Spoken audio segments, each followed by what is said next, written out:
You know what I feared the most in quarantine? Silence.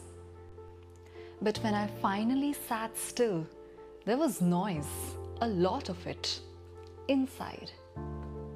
In Buddhist chaplaincy, they say the loudest noise in the room is your own mind.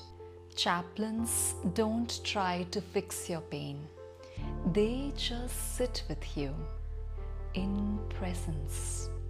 And their simple presence, their simple being becomes healing. You don't need solutions.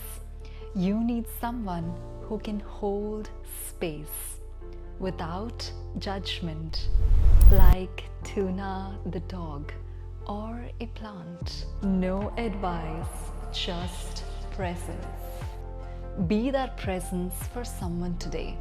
Tag a friend who makes you feel safe.